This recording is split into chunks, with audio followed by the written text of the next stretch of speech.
Boa noite a todos. Antes de mais nada, eu quero agradecer essa oportunidade, agradecer o convite do Viana. A gente faz parte do mesmo polo e a federação está primando por essa... muito obrigada. Está primando por essa harmonia entre as casas, que as casas se visitem, que as casas se conheçam. E isso não é só com os dirigentes, não, tá? Isso é com os espíritas. Porque a gente está voltando de uma pandemia e ainda tem muita gente acomodada, acostumada com as coisas online, né? E a gente sabe a necessidade que as casas espíritas precisam das nossas energias, dos nossos trabalhos, assistência social principalmente. Então, visitem as casas por aí, façam parte desse movimento que a doutrina espírita está esperando que a gente colabore. E o Polo resolveu que o tema escolhido para esse mês, por ser o Setembro Amarelo, é a valorização da vida. É disso que nós vamos tentar falar. O meu objetivo aqui é fazer com que a gente volte para casa pensando, meditando, tentando entender qual é o nosso papel nessas questões. Qual é o nosso papel como cristãos? E o tema que eu escolhi, propus para as meninas e elas concordaram comigo, é lembrar a gente da porta estreita. A gente lembra dessa passagenzinha que está lá em Mateus, está lá em Lucas. Eu vou fazer uma rápida leitura só para a gente relembrar. Entrai pela porta estreita, porque larga é a porta da perdição e espaçoso o caminho que a ela conduz. E muitos são os que por ela entram. Quão pequena é a porta da vida, quão apertado o caminho que a ela conduz e quão poucos a encontram. Tendo-lhe alguém feito essa pergunta, Senhor, serão poucos os que se salvam? Respondeu-lhe ele. Esforçai-vos por entrar pela porta estreita, pois vos asseguro que muitos procurarão transpô-la e não a poderão. E quando o pai de família houver entrado e fechado a porta, e vós de fora começardes a bater, dizendo, Senhor, abre-nos, ele vos responderá, não sei de onde sois. Por vos eis a dizer, comemos e bebemos da tua presença, e nos instruístes nas nossas praças públicas, eles vos responderá. Não sei de onde sois, afastai-vos de mim, todos vós que praticais a iniquidade. Então haverá prantos e ranger de dentes, quando virdes que Abraão, Isaque, Jacó e todos os profetas estão no reino de Deus, e que vós outros sois dele expelidos. Virão muitos do Oriente e do Ocidente, do Centro-Trião e do Meio-Dia, que participarão do festim do reino de Deus. Então, os que forem últimos serão os primeiros, e os que foram primeiros serão os últimos. Está lá em Lucas. Bem, Jesus falou que para a gente chegar a Deus, Ele é o caminho, a verdade e a vida. Essa porta estreita que ele se referiu é a porta que ele conduz. Ela é estreita por quê? Porque não precisa passar carregando muita coisa por ali. A gente não precisa de supérfluos para passar. A gente tem que aprender a valorizar o que realmente tem valor. E é valorizando, aprendendo isso, que a gente vai conseguir passar por essa porta. Eu vi um videozinho que eu achei muito interessante de um rapaz cheio de mochila. Uma mochila do orgulho, uma mochila do egoísmo, uma mochila da vaidade, uma mochila vícios. E ele tentando passar pela porta e não conseguia. E a pessoa dizia para ele: você não vai conseguir porque essa porta só cabe você. É só você que vai passar por ela. A sua bagagem não. E é isso que a gente tem que lembrar. É essa valorização do que realmente tem valor. Muitas portas a gente tem, que são as chamadas portas largas. Muitas passagens. A gente bate na porta da riqueza. Deixa eu entrar. Tudo bem, pode entrar. Mas dificilmente você sai, a não ser que você se conheça. Porque não há problema nenhum em passar pela porta da riqueza. O problema é não querer voltar. É muito comum a gente desejar as coisas. Afinal de contas, a gente veio para a matéria para aprender. Ela é um caminho para a gente evoluir. A gente tem que utilizar o que ela propõe, né? O que a gente consegue com ela. Afinal de contas, uma das leis divinas é a lei do trabalho. E a gente vai trabalhar aqui nesse plano para a gente conquistar coisas. A gente vai, com isso, evoluir intelectualmente. Agora, a gente, nessa questão, vai evoluir moralmente se a gente souber utilizar as coisas que a gente ganha do trabalho. A gente saber utilizar as coisas e não permitir que as coisas nos utilizem. É aí onde a gente vai aprender a valorizar o que realmente tem valor. O livro dos Espíritos, a gente sabe, são 4 livros, né? O primeiro se refere à Gênese. Quem quiser estudar a primeira parte, o primeiro livro do Livro dos Espíritos, tem lá a ajuda da Gênese. A segunda parte do Livro dos Espíritos, você tem a ajuda do Livro dos Médiuns para estudar a segunda parte do Livro dos Espíritos. A terceira parte do Livro dos Espíritos, você tem a ajuda do Evangelho para estudar a terceira parte do Livro dos Espíritos. E a quarta parte do Livro dos Espíritos, você tem o céu e o inferno, para lhe ajudar a entender a quarta parte do Livro dos Espíritos. E na terceira parte, que é essa que cuida da questão moral da gente, a terceira parte trata das leis divinas. E uma dessas leis é a lei de conservação. Faz parte da lei divina. Na questão 704 do Livro dos Espíritos, Allan Kardec perguntou: Deus, dando ao homem necessidade de viver, sempre lhe forneceu os meios para isso? A resposta é um pouquinho mais longa, eu peguei só o primeiro parágrafozinho. E os Espíritos responderam: sim, e se ele não os encontra, é por falta de compreensão. Todos aqui são cristãos. Isso quer dizer que Jesus é nosso modelo e guia, é o nosso Cristo. E ele veio e foi claro, o Evangelho nos esclarece muitos dos seus ensinamentos.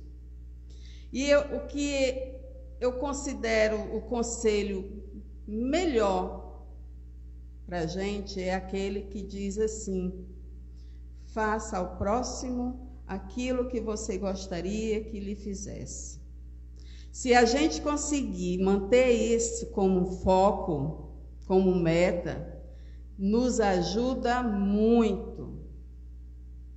Se toda vida que a gente tiver que tomar uma decisão, a gente lembrar deste detalhe, vai facilitar muito as coisas para a gente.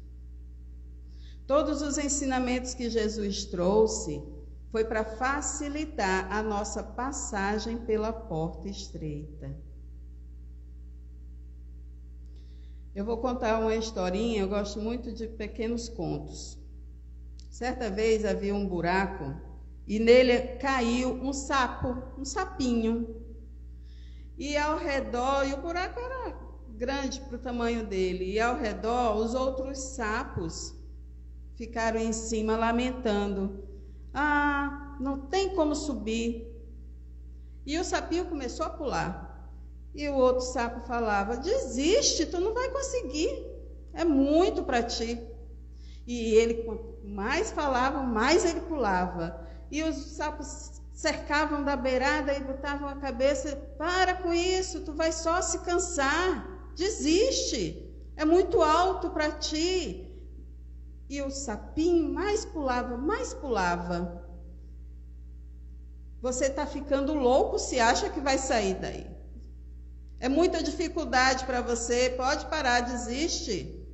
E o sapinho pulou, pulou e conseguiu alcançar a beira e saiu.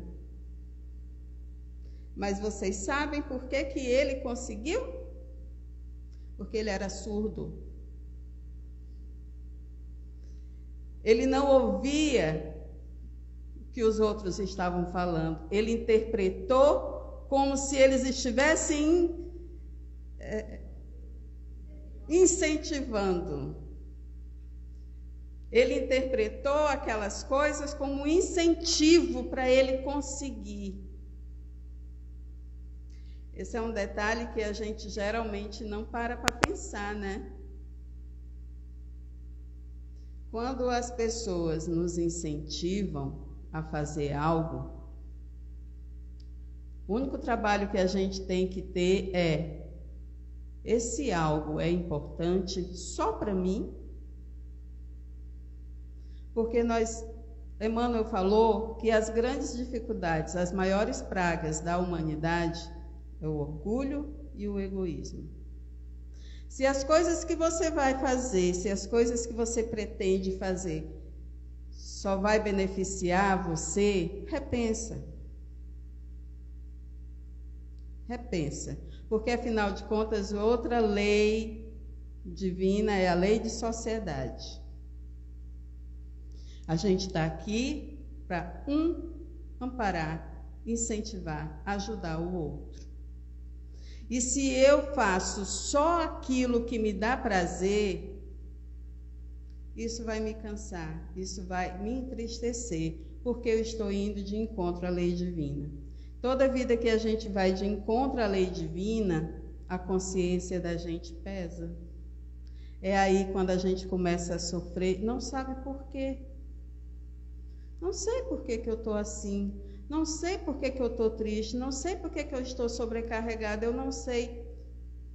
Segue o conselho de Santo Agostinho, ao final do dia, repassa teu dia. Vê ali se tu fez o que deveria ter sido feito, se tu deixou alguma coisa para trás, se você mudaria alguma coisa. É assim que a gente vai se conhecer, que é um grande detalhe para a gente conseguir seguir Jesus Cristo. A gente precisa saber quem somos.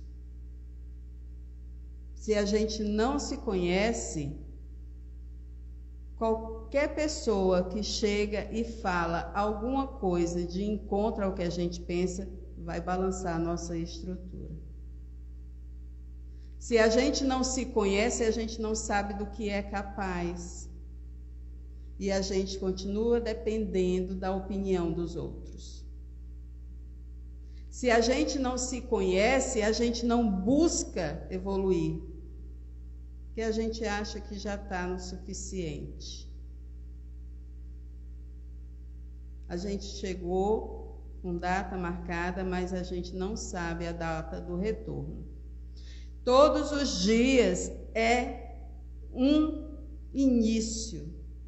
Todos os dias, como diz Chico, eu não posso mudar o passado, mas eu posso mudar o meu futuro. Todos os dias é uma oportunidade que a gente tem de melhorar. Eu fiz uma colinha aqui porque eu não aprendi, mas tem uma oração, a oração da serenidade, que eu acho que todo mundo conhece. É porque eu não gravei. Mas, quando eu começar, vocês vão lembrar. Ou alguém aqui conhece?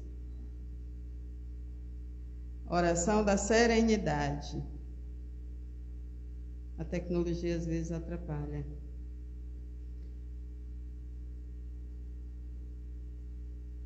Diz assim: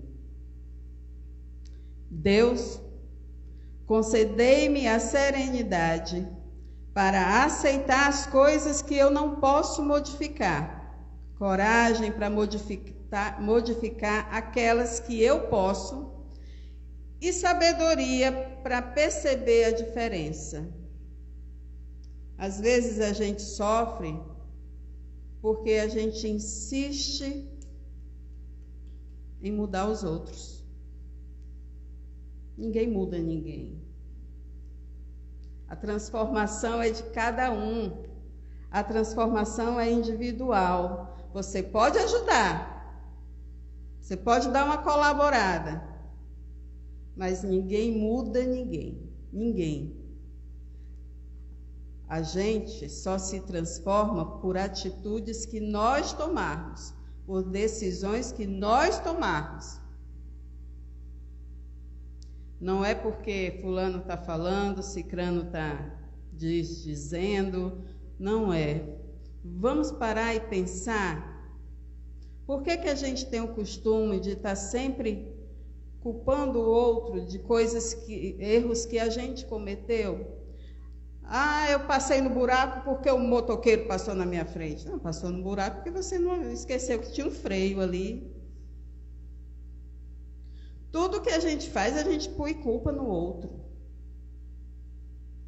Todos os erros que a gente comete, a gente tenta transferir para o outro. Isso é de quem ainda não se conhece.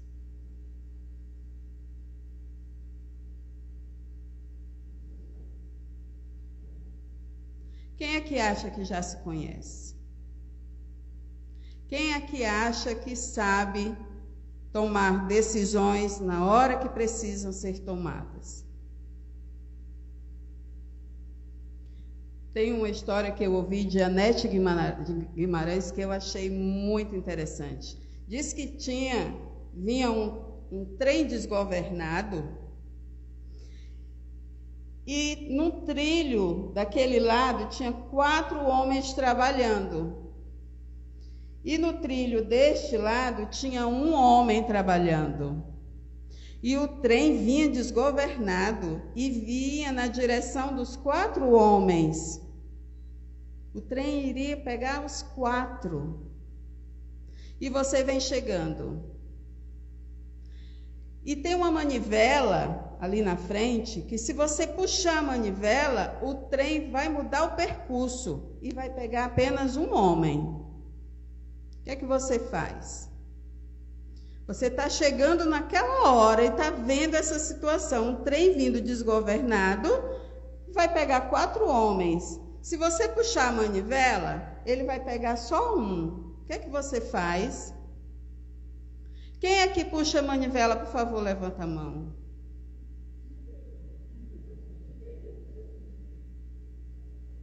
Aí ela perguntou, por que você iria matar aquele homem? Pois é, mas aí é este detalhe, se o trem desgovernado iria pegar aquele homem, não foi você que desgovernou o trem, se você puxa a manivela, é você que está matando aquele homem. Não é assim, geralmente a gente vai por impulso. A nossa intenção é cuidar, né? Ali tem mais. Mas a gente esquece que é um pequeno detalhe. Deus sabe o que faz. Se não foi a gente que mexeu no trem, o que é que a gente pode fazer? Lei de sociedade. Sai, corre daí que tem um trem, corre. Se eles vão escutar ou não, se eles vão prestar atenção ou não, é outro detalhe que a providência divina está cuidando. O que a gente pode fazer é tentar alertar, mas a gente não pode mudar a história de ninguém. Porque a responsabilidade você quer? Além da sua vida, a vida dos outros? É muito peso, é muita coisa que a gente tem que pensar, né? Mas a gente já tem a doutrina espírita que nos ajuda nisso. Mais uma historinha, adoro historinha.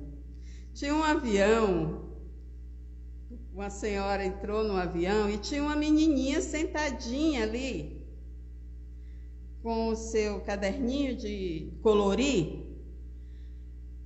E aí a mulher sentou do lado dela, achou tão bonitinho, né? Deixou a criancinha ali e ela pintando o seu livrinho. E o avião decolou.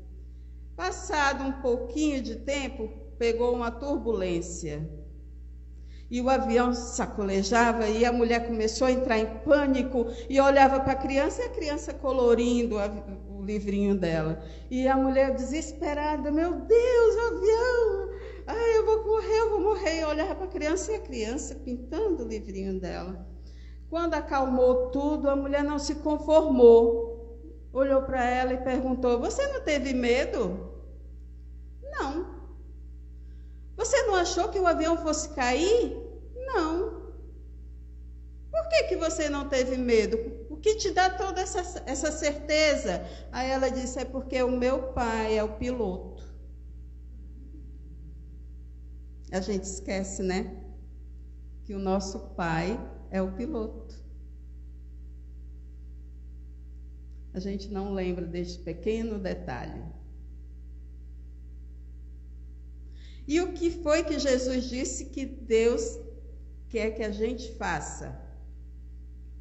Olha lá. Amar a Deus sobre todas as coisas e ao próximo como quem? E a gente se ama? A gente se cuida? A gente se instrui?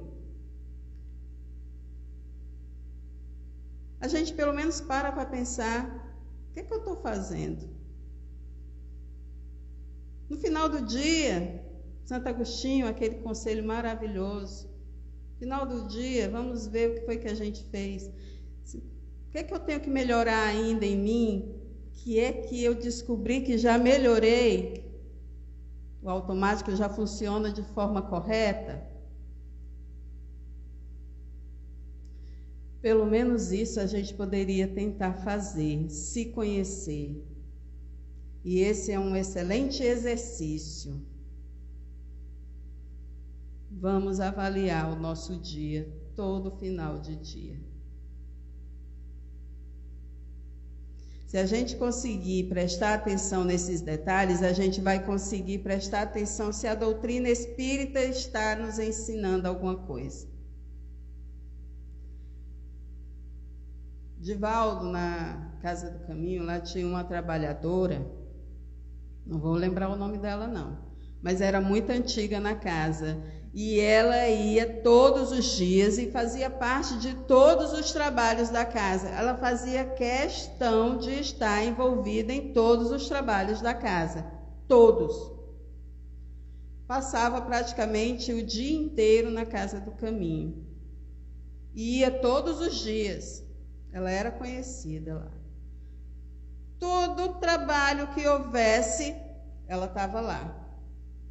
E ela desencarnou. E ali, depois ela mandou as notícias dizendo que não foi fácil, porque ela chegou do outro lado. Mas eu trabalhei todos os dias, trabalhei com o Divaldo, trabalhei pela doutrina, trabalhei com as crianças, com os idosos, mas eu só fiz trabalhar. Pois é. E a parte que a gente tem que se cuidar? E você trabalhou tanto. Por quê? Para quê? Uma pergunta que eu costumo fazer lá na minha casa e que ainda não obtive uma resposta. A gente sabe por que é que vem na casa espírita? A gente sabe qual é o nosso papel? Por que que a gente precisa ir à casa espírita? A gente sabe? Estou falando de qualquer conceito religioso. Qualquer conceito religioso. A gente sabe por que tem que ir? Ou é só no automático? Ou é obrigação, que é pior? Eu vou por obrigação. Vamos parar e dar uma refletida. O que é que a doutrina espírita já nos ensinou até hoje? E o que é que a gente está fazendo com os ensinamentos que nós recebemos? Que é o que vale. Afinal de contas, para que serve tanta instrução se não for para vivenciar? Se não for para identificar o momento em que eu possa ajudar? Se não for para servir? Nossa bandeira é caridade. A gente sabe fazer caridade? Mais coisinhas, eu falei que eu queria lançar umas perguntas para a gente voltar para casa e ficar raciocinando, né? A gente já sabe ajudar o próximo?